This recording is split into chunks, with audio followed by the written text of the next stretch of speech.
একদিকে যুদ্ধের দামামা, অন্যদিকে শান্তির গোপন সংলাপ। মধ্যপ্রাচ্যের আকাশ যখন ইরান ও যুক্তরাষ্ট্রের উত্তেজনায় মেঘাচ্ছন্ন, ঠিক তখনই ওমানের রাজধানী মাস্কট থেকে এলো এক চমকপ্রদ খবর। সপ্তাহ জুড়ে দুই দেশের মধ্যে বাড়তে থাকা সামরিক সংঘাতের আশঙ্কার পর শুক্রবার শেষ হলো ইরান ও মার্কিন কর্মকর্তাদের মধ্যকার অত্যন্ত গুরুত্বপূর্ণ এক পরোক্ষ আলোচনা। সরাসরি কথা না বললেও ওমানের মধ্যস্থতায় দুই পক্ষই যেন একে অপরের মনের ভাষা বোঝার চেষ্টা করেছে। এই বৈঠক কি তবে মধ্যপ্রাচ্যের আগামীর মানচিত্র বদলে দিতে চলছে নাকি না?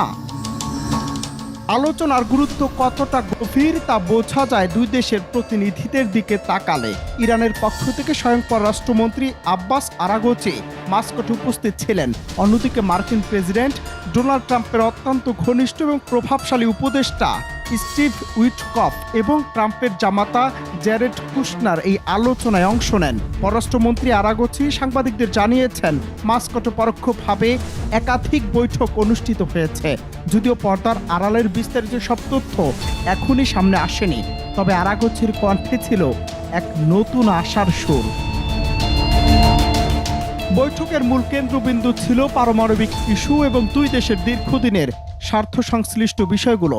আরাগচি স্পষ্ট করেছেন যে এই ইতিবাচক পথ যদি অব্যাহত থাকে তবে অদূর ভবিষ্যতে ইরান ও যুক্তরাষ্ট্রের মধ্যে পারমাণবিক আলোচনা সংক্রান্ত একটি সুনির্দিষ্ট কাঠামোতে পৌঁছানো সম্ভব। বৈঠকে ইরানের জনগণের অধিকার এবং জাতীয় স্বার্থের বিষয়টি যেমন জোরালোভাবে তুলে ধরা হয়েছে, তেমনি মার্কিন পক্ষের উদ্বেগের বিষয়গুলো মন দিয়ে শোনা হয়েছে। তবে মাস্কটে আলোচনা শেষ হলেও চূড়ান্ত সিদ্ধান্তগুলো আসবে দুই দেশের রাজধানীর থেকে। আগামী আলোচনার ধারা অব্যাহত থাকবে এবং বিস্তারিত বিষয়গুলো নিয়ে তেহরান ও ওয়াশিংটনে আরও চুলছেরা বিশ্লেষণ হবে। বিশেষজ্ঞরা মনে করছেন, ডোনাল্ড ট্রাম্পের প্রতিনিধিদের এই আলোচনায় অংশগ্রহণ প্রমাণ করে যুক্তরাষ্ট্র হয়তো সংঘাতের বদলে কোনো একটি চুক্তির দিকে এগোতে আগ্রহী। দীর্ঘদিনের বৈরিতা কাটিয়ে ইরান ও যুক্তরাষ্ট্র কি তবে নতুন কোনো অধ্যায়ের সূচনা করতে পারবে?